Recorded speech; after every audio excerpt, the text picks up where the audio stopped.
A few months ago, I was doing some research on women who were band directors at HBCUs. And I did find a couple of them and I interviewed them, the band director at Grambling University and Johnson C. Smith University. And we had a lovely conversation.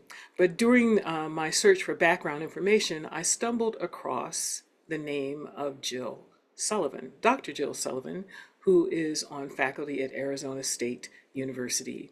And she is my guest today on Say Sabran.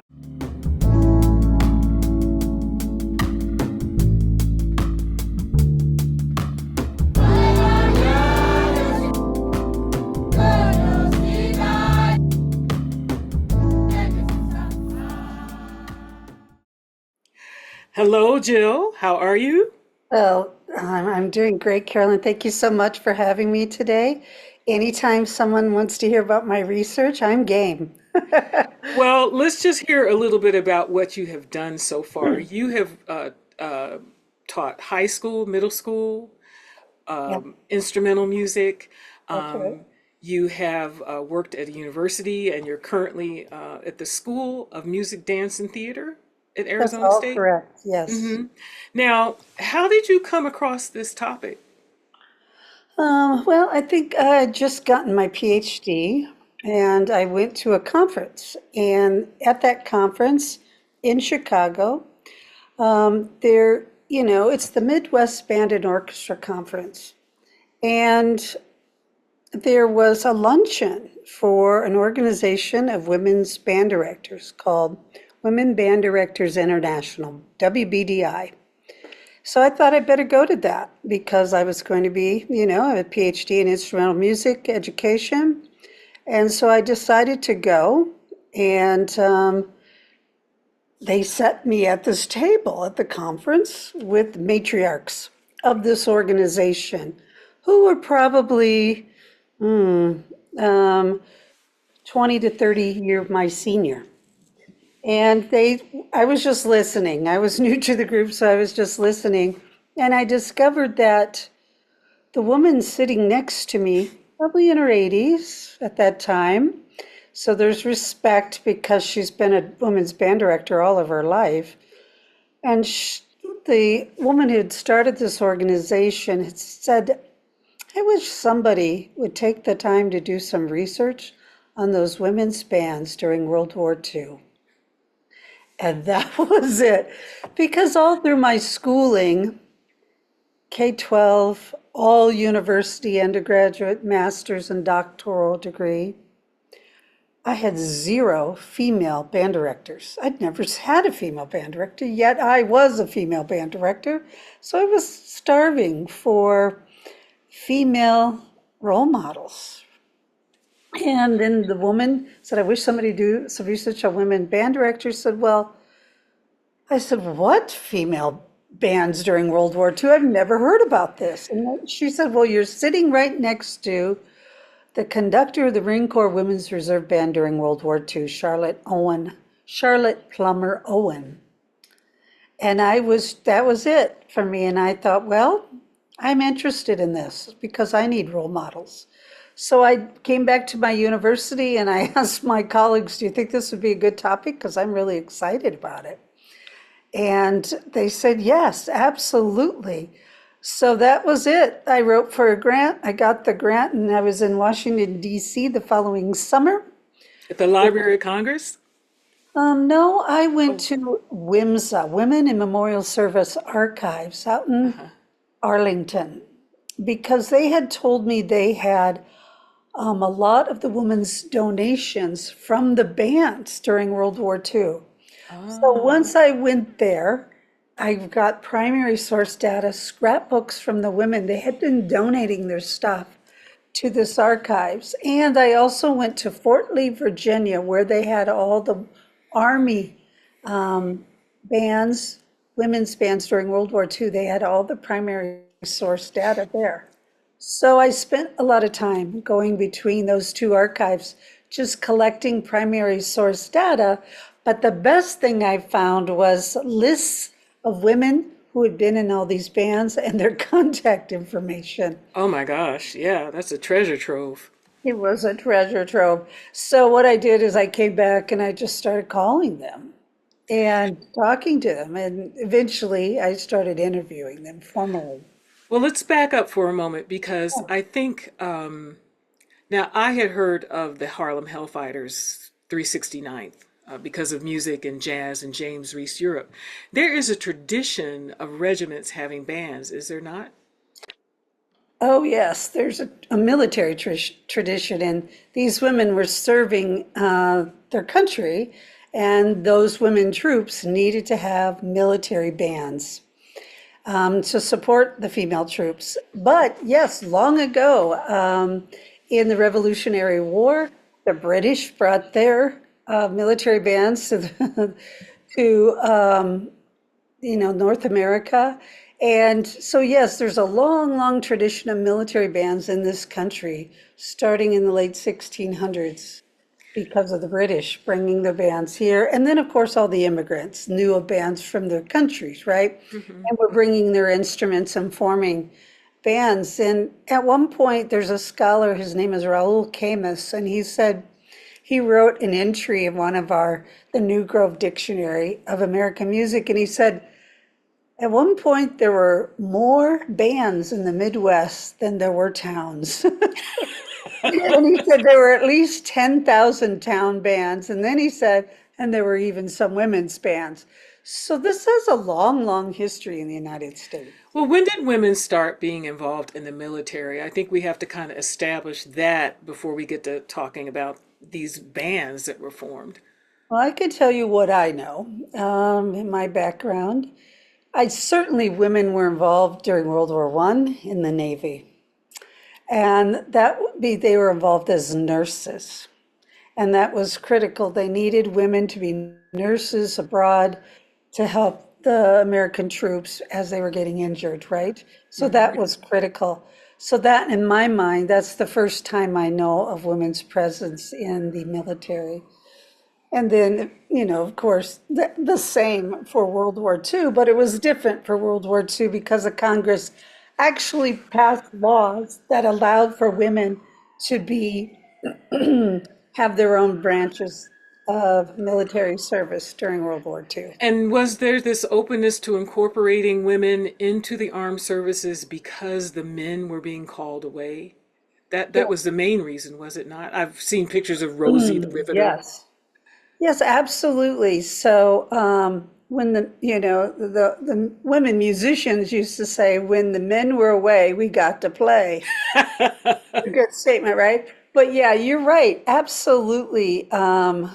They needed women to run military services. And of course, in the factories, you just mentioned Rosie the Riveter, they needed women to run the home front while all these men were off, dedicating their life fighting a war, right? So, what were some of the main duties? And we're going to get to the music part, but what were some of the main duties that women had serving in the armed forces? I mean, nurses, doctors. Everything, because now when the men are away, so if they needed office staff, office managers, they needed people to be cooks, they needed people to do all the jobs in the military. But when I was interviewing some of the women, they told me, a lot of interesting things about their jobs before getting into a band. Some of them, I remember one told me she was a pharmacy mate. I remember one told me so that she was in charge of helping with the distribution of pharmaceuticals, right? Drugs that people might need who are ill. Another one told me she was an ambulance driver. So so they did everything that the men were doing. Some of them ended up being, pilots. They trained to do everything. So I remember one of the bandswomen even said, well, I didn't join to be in the band. And she was a terrific musician. She said, I wanted to learn to become a doctor. And that was her goal. But fortunately or unfortunately for her, she was such a talented musician, she ended up in a band. But they did everything. Everything the men had done, they did, except, of course, they couldn't fight, right, at that time. They couldn't go Well, across. personally, I don't think I would want to, but anyway, yeah. But here's the thing. Now I was reading, there was the formation of the Women's Army Auxiliary Corps That was the WAAC, and then it was changed to the WAC, correct? right? Okay, is this when they really started recruiting women into the service? Well, I'm impressed, first of all, that you know the WAAC and the WAC. Bravo to you. But yeah, the WAAC, I mean, that was an interesting political move in Congress to go from the WAAC to WAC. I think that merits just a little sidebar here. The Army was the first to have a branch for the women, the Women's Army Auxiliary Corps, as you just mentioned. And eventually, then the Navy was next. Okay, and then the Coast Guard and the Marines held out to the very end before they wanted women into the Marines. That was the chronological order of getting these branches passed through Congress.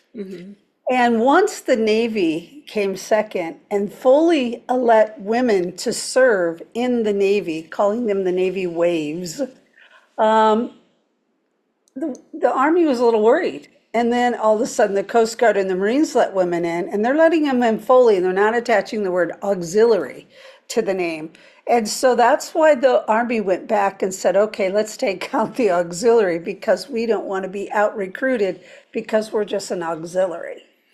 And I So was they like, saw a value to women being involved in the military. yeah, That's kind it of my was, point. Yeah. yeah, it was, it wasn't an easy sell at first to get it passed through Congress. But there was a senator, a female senator from Massachusetts, Edith North Rogers, and she was very pushy, which was a good thing. Okay, hold point. A About female senator from in the Massachusetts, 40s yeah, in the pushed United hard. States of America. Yeah, she pushed hard, and she wanted them not to be auxiliaries because she had knew that during World War One, women in the military were auxiliaries, and they didn't get the same benefits as men after the war. And so she said, it's not going to happen this time. I'm kind of making this up now, like not on my watch. And she pushed hard so that the women wouldn't be auxiliaries. And some of the women I interviewed mentioned how great it was when they got out and they were veterans, that they got the same services that men had the right to have as veterans. And so that I always attribute that, and I would need to study more on this, but to that female senator from Massachusetts. Yeah. So within this setting now, within this setting, we have the fort in Des Moines. The name just went out of my brain, where you had the formation of this Women's Army Corps, WAC, and there was the white side, and then there was the black side. And from that comes the formation of these bands. So could you speak a little bit about the segregation of that time and the implications of that in terms of maybe their assignments, the things that they were learning to do, etc. Yes. Fort Des Moines had the first women's military base or branch. And in Fort Des Moines, Iowa, and the reason that base was chosen is because they thought that maybe there would be less discriminatory practice in Iowa. And rather than in the South, they decided Iowa. Fort Des Moines had a long history of having both black and white soldiers during World War I and before. So they had precedents for having black and white soldiers, previously, of course, men, but now women. And so I believe I write about that a little bit in one of my papers. That base was chosen, and black and white women were going to be both on that base together. It was supposed to be separate but equal because at that time in the United States, of course, everything was segregated, right? Yeah, And yeah. so at the base, everything was supposed to be separate but equal, but there was no pool for the black women, swimming pool. There were some things that the white women had that the black women didn't have, and that didn't sit well with equal rights watchdogs. I'll say that, like Mary McLeod Bethune. she came to the base and she noticed some things that were not separate and equal, right? And Hmm. so, yes, so what happened was is the white women, when they were marching and doing pass and reviews, they had a band. It was the first all-women band, and they played for the marching of the white female troops. But the black female troops didn't have a band. And they thought, well, why don't we have a band? We need to have a band. And so they went to Colonel McCroskey, who was the head of the base, and said, we want to have a black band. And also, Mary McLeod Bethune was there as well, and she had noticed the same thing. And Now, so, I remember reading, yeah, I did a little bit of research. Charity, Charity Charity Adams, Adams yeah, was involved in that as well, and this is how we make this connection between the 404, which we're going to identify them in just a moment, and the 6888, right? yeah, yeah, that's right. Can you speak a little bit about that? Yeah, I'm sitting here, and Clementine Skinner was important too. I have all the recordings of all the women that I interviewed in the black band sitting right in front of me. And I'm thinking about all of their important roles. It was really a cohort of them. But it took, the director of the women's band received an order, and she was said, we are going to have, she was told we're going to have a black band. And she was told, and you're going to start the black band, which was okay. Her name was Joan Lamb. She was a master sergeant. And she'd come from Ohio and she played all these instruments and she'd been a music teacher before arriving at Fort Des Moines. And she enlisted because she wanted to be in the Women's Army Band. So she is the head, the conductor of the white women's Army Band, the 400th. And she gets this order to start a black band. So she does. She goes and gets all the service records of the African American women and reads through them. And she found somebody who's been a college professor in music. And she just can't believe her luck. And she finds Lenora Hole, and her married name is Lenora Hole Brown, who had been at Oberlin and Fisk and Dillon University, and she was a wonderful pianist, etc. And she was a choir director, and she was really involved with choirs at her church. And so Joan was thrilled to find her. Joan knew that Leonora had more skill than she did, and Joan was quite a great musician, but she knew that Leonora was wonderful. So between she and Leonora, they read through all the, the backgrounds of the black troops looking for women who had been in a band or a jazz band or anything, an orchestra, but most of them didn't have any band experience. Probably because not a lot of schools at that time may have had instrumental music, because instrumental music can be very, very expensive, right? To buy all those Yeah, instruments. not only that, but isn't it also there was a thing that women only played certain instruments like the Home. flute, the violin, the piano, the cello, but not the bass violin, uh, not playing trombones. Uh, Yeah, you're absolutely right. There is a sex stereotype of women in instruments, and that research started in the 1970s. But some of the previous articles I've written, one of the articles is a century of women's bands.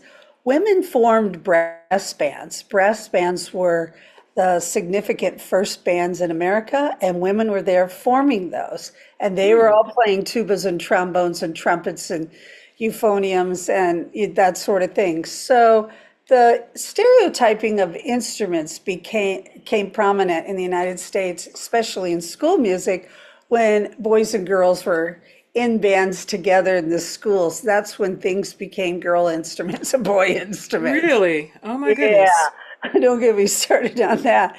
So that sex stereotyping, and those are the words that the researchers use from the 1970s. They don't say gender stereotyping. They probably do today.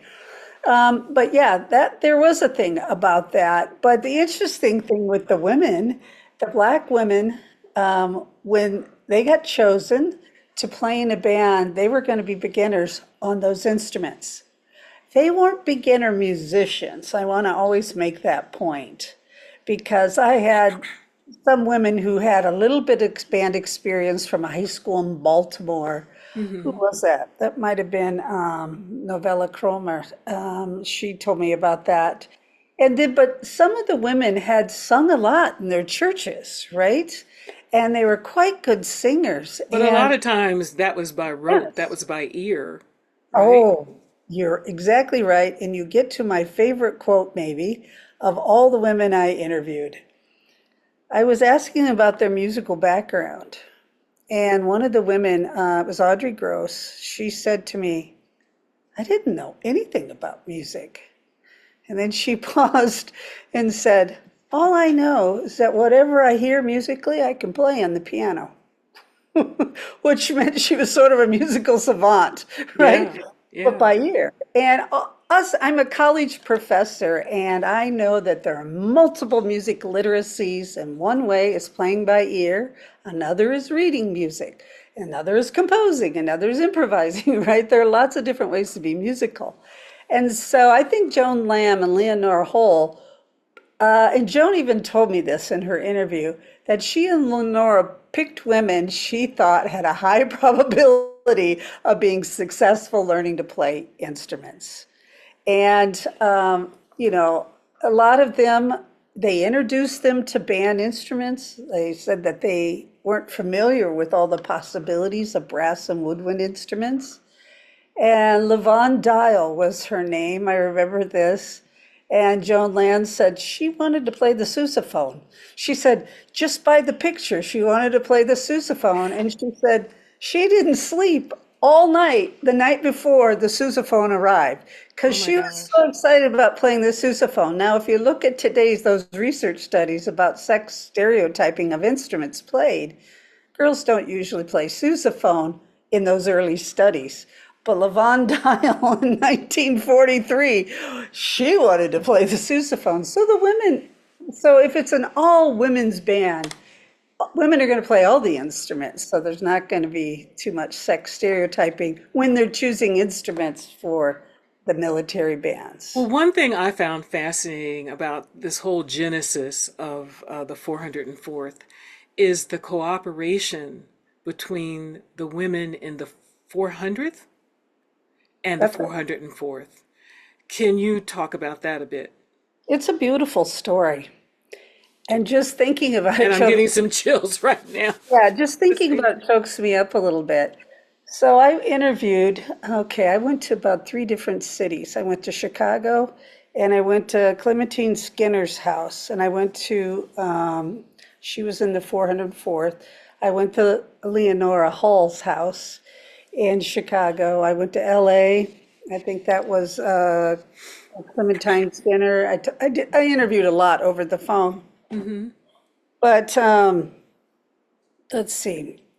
What women told me when I asked them, how was it learning or teaching a woman from the other band?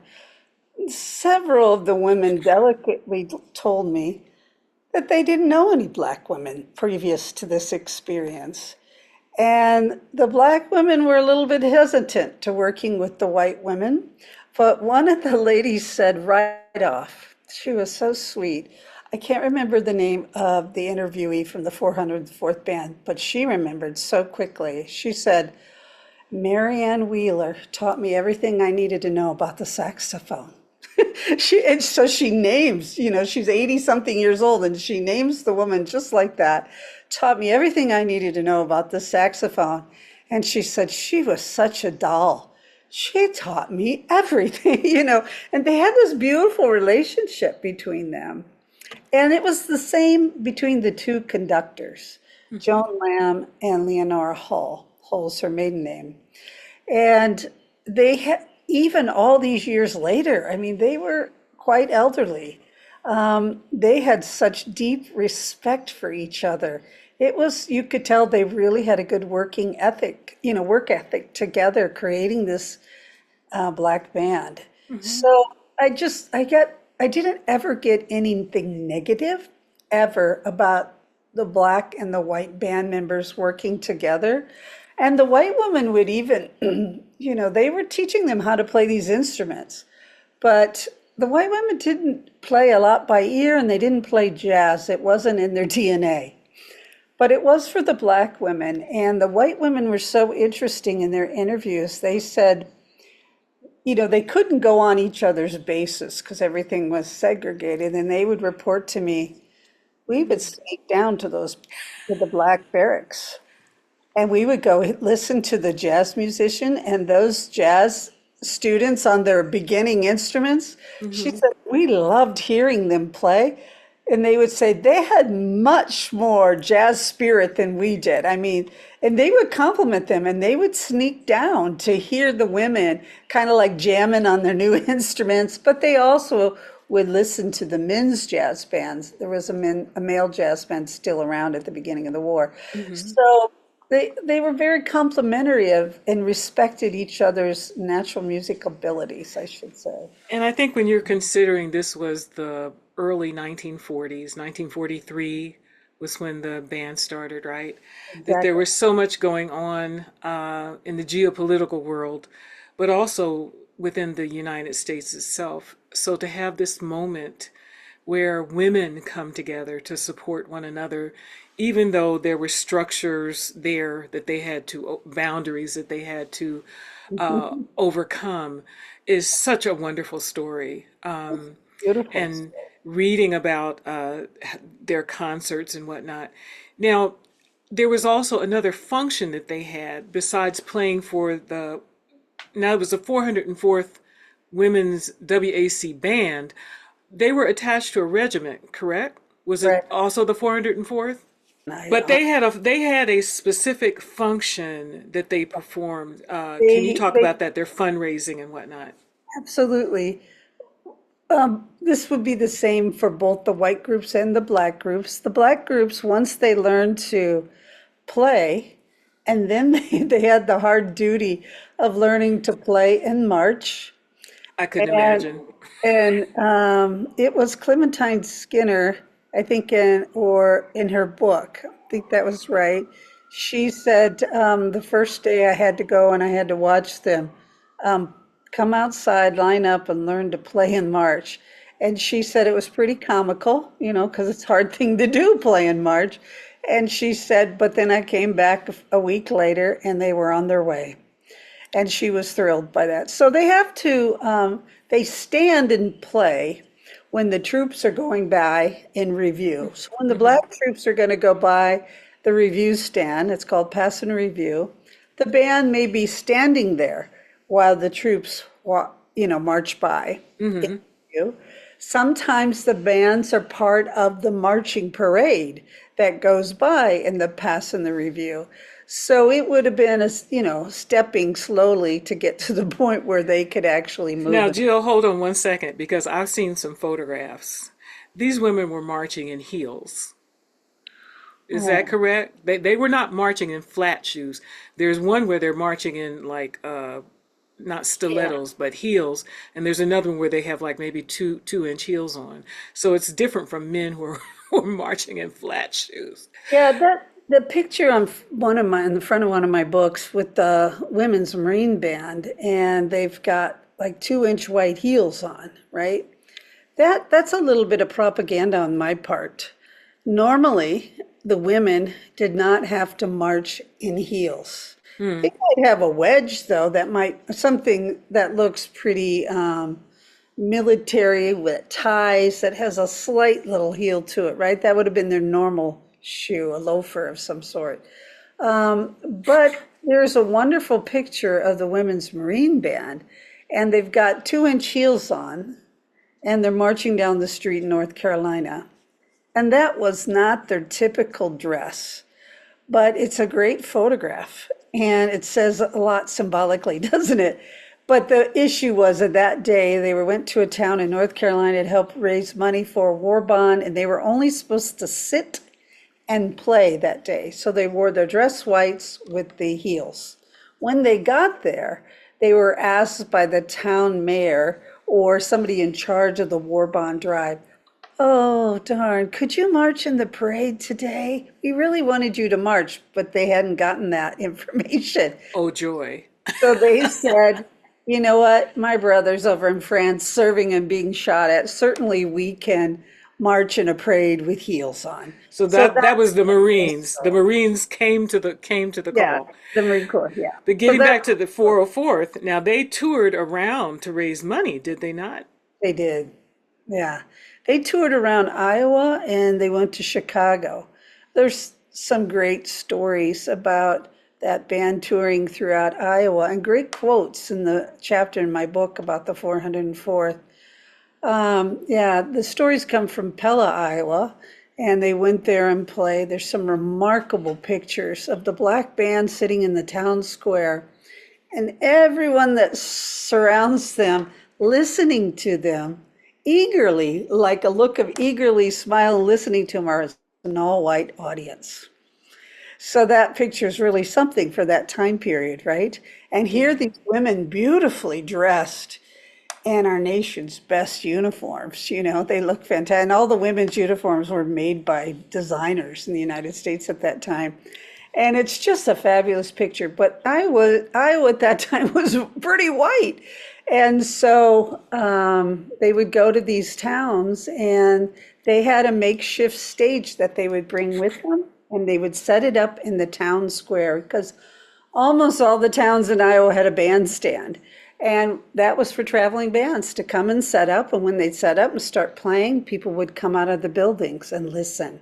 That Hmm. was a tradition in Iowa. And so the black women of the WWII band followed that tradition in Iowa. And they would tour Iowa. They would go there where they'd set up in the town square. And the white folks would come out and listen to them perform. And I remember the women in their interviews saying they did not remember any racial discord. And they said they felt honored and respected when they played. And Hmm. so that was a great part of the story, too. So, in terms of their fundraising as part of the war effort, I was Yeah, reading that women's bands overall helped raise over $100 million, yeah, I believe. that's right, and they received medals and awards for that at the end of the war. But they did, because the 400th Army Band was quite talented, and they would tour not only the United States whenever there was a war bond drive, but also Canada. And so here's how it worked. If you wanted to hear the women's band play, there would be a parade in the day to sort of advertise that they were in town. And then if you wanted to hear their concert that night, you had to buy an $18.25 war bond. And that Okay. would serve as your ticket. And eventually that 1825 would accrue to $25. But it was your way to be patriotic as an American citizen to buy the bond, which was your ticket to get into their But now, concert. $18 in the 40s was a pretty significant sum, That's a wasn't it? lot of money for Yeah. a family. Yeah. Yeah. Doesn't sound like much now, but it was a lot then. And people made the sacrifice to buy those tickets and then go to the concert and be entertained. And Now, all of them. was there not also a music, I recall reading that they would go to hospitals and perform for the injured or play for people when they were coming, for the men mostly, when they were coming back from the war? Was that part of the duty of the 404th as well? Yeah, that was significant. I published an article in the journal Music Therapy about this experience and what I'd learned from the women. And this was across all the bands, but the WAC band started it first.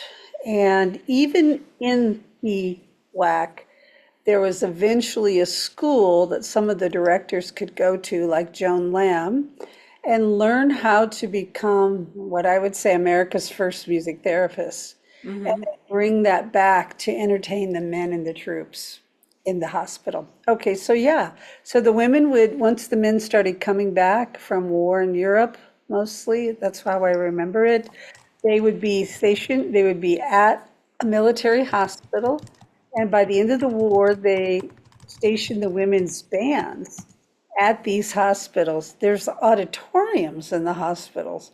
And these women would play weekly concerts, and all the doctors would come. And the interesting part, and I wasn't expecting this, is when the women would say, oh, when they would bring the men in, we would start crying. Joan was very descriptive when I interviewed her, Master Sergeant Lamb. She said, I wasn't expecting what we were going to see. She said, we were set up on the stage and they started wheeling injured men from the war on litters, which is what I would think of as a gurney. Yeah. And she said, but what got everyone crying, all the women in the band, is when they started bringing quadriplegic men in baskets to the concert who had Oh lost my. legs. And she said, I didn't know how we were going to pull together and do a concert because all the women, the first time, seeing all of this injury, they Well, couldn't. I think we've kind of crossed now between the 400th and the 404th. Were they also doing that for black soldiers when they came back? Because was the army still segregated at that point? I don't know about the segregation in the hospitals, and that's an excellent question because the black women, I don't, in their interviews, I don't have them referencing playing in the hospitals. Mm-hmm. What an excellent question you ask.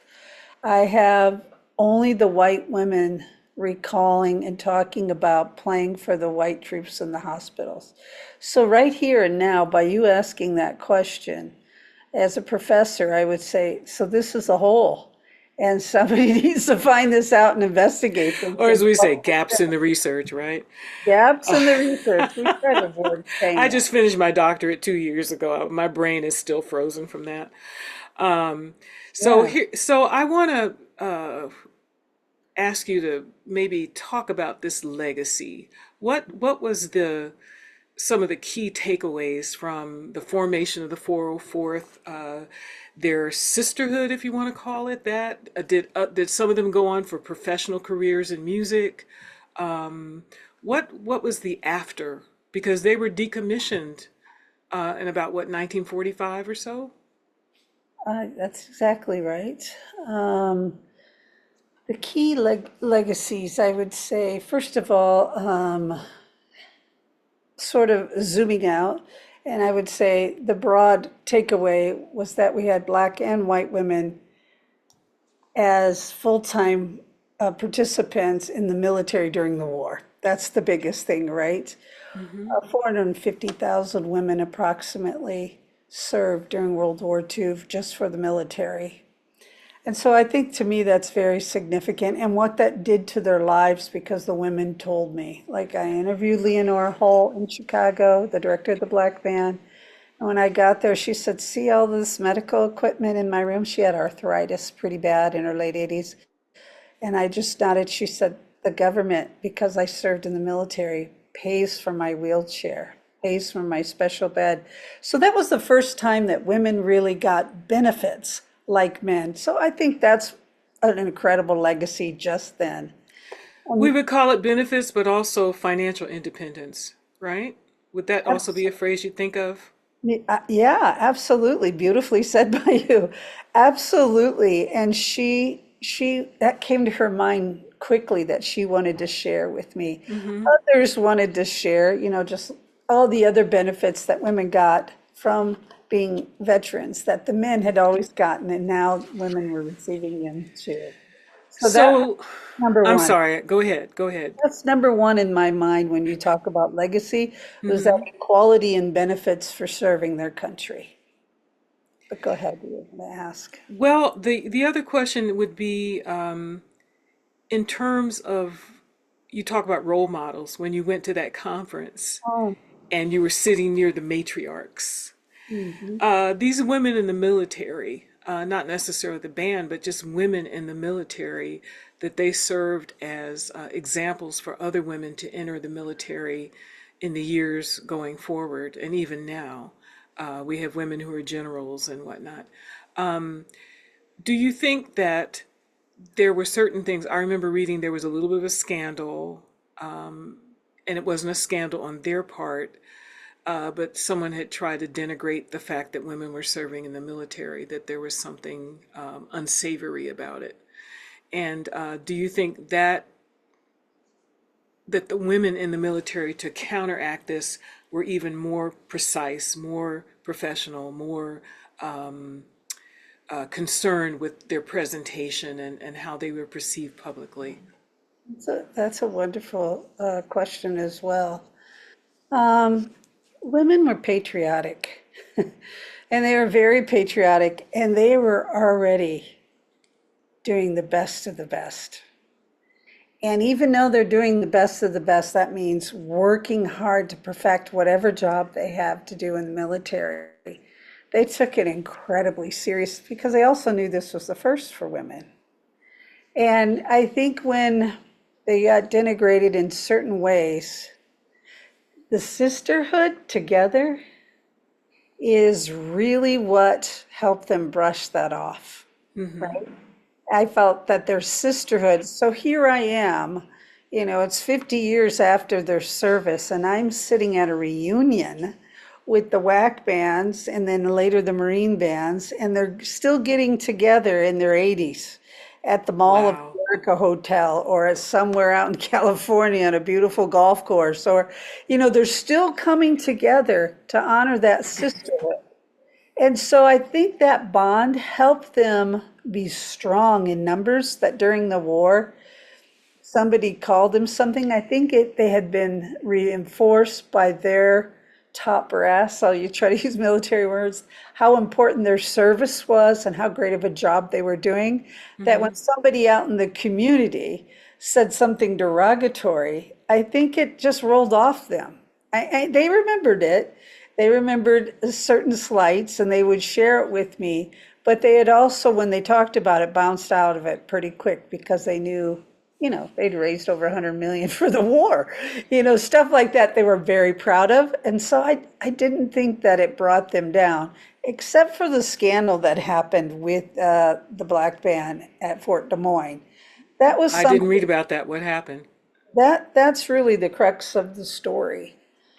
And when the black band got decommissioned, and it made all the headlines of the black newspapers, even newspapers in the United States were segregated. And the headlines read that the colonel at the 400th, at the base in Fort Des Moines, excuse me, the colonel at the base in Fort Des Moines decommissioned the black band, just seemingly out of nowhere. And it was right after they had returned from their war bond tour of Chicago. They come home and they're decommissioned. And so the books that have been written about the band, this is the topic that is discussed by the black women. They were very, very upset. They wrote letters to Mary McLeod Bethune, Eleanor Roosevelt, President Roosevelt, and they thought it was an act of racism. And so this is the crux of that story. And they left the base to mail the letters because they didn't want to be caught and court-martialed, is what they told me. Wow. But Clementine Skinner, who was in Chicago, she had been an activist for equality before the war, and she knew how to be a good activist and write letters. And so she got the women to write letters to Mary McLeod. And so what happened was it made the headlines. The headlines might say something like Black Whack Band canceled, Black Whack Band unjustly canceled, and it was, whether it's the Philadelphia newspaper, Chicago Defender, etc., they all had headlines about this black band being decommissioned. So it made a lot of news. And what happened was Mary McLeod came down and she was upset about this. And we don't actually know why. This is a little bit of an enigma. What really happened that got them decommissioned after coming home from Chicago? I have theories about racism in music they might have performed, et cetera, et cetera. So what it And we basically, could also say women are held to a different standard, yeah, whatever that might and be. Yeah. yeah. And the head of the base, Colonel Bukowski, said, here was the bottom line. We had fewer and fewer people coming to the base at the end of the war, meaning recruits, because it was toward the end of the war. And he said, I didn't have enough people to pay on base anymore to carry two bands. He said, we were always financially carrying the second band because we hadn't originally been allotted for two bands. Hmm. He said that as the recruitments dwindled toward the end of the war, he said we just didn't have the money anymore and to carry two. So they went to Chicago. They were there with the man who had planted the flag at Iwo Jima, and they were very proud of this experience. And I think he thought that was a good time to end it for the black band. But all the letter writing to all the newspapers, eventually the women's black band was recommissioned because of this fight, this public fight about why did this happen only to the black band, right? And so that's the really wonderful ending, is that they're protesting in the press about this band being decommissioned, got it reinstated. Well, I think it's a great story, and as an addendum or addition to the story that we know about the 6888, they have a legacy of participation, of presence, and from what I was reading, these women just what I call these peak experiences that we have, even though it was just a couple of years, it was a peak experience in their lives, not just for the 400th, but also for the 404th. You have this connection with, was it Lieutenant Major Charity Adams? Did I get her Right. rank correct, right? With the 6888. And it's a part of history that I think is worthy of a movie, being a musician. And you did mention to me you had reached out to Tyler Perry, so maybe he'll reconsider. You know. Well, it's interesting because I took a documentary class a few years ago in the Cronkite Journalism School here at Arizona State. So I'm in the process of making a documentary on this topic. Okay, well, mum's the word. Yeah. But I will say this, that I wanted to also, let's pivot now and just talk a little bit about your work as an educator. And now, are you a clarinetist, if I recall? Yeah, I have a couple degrees in clarinet. I don't get to use my clarinet a lot in teaching. I teach a lot of graduate classes in research now Hmm. at ASU, but yeah, I was a serious clarinetist for a long time.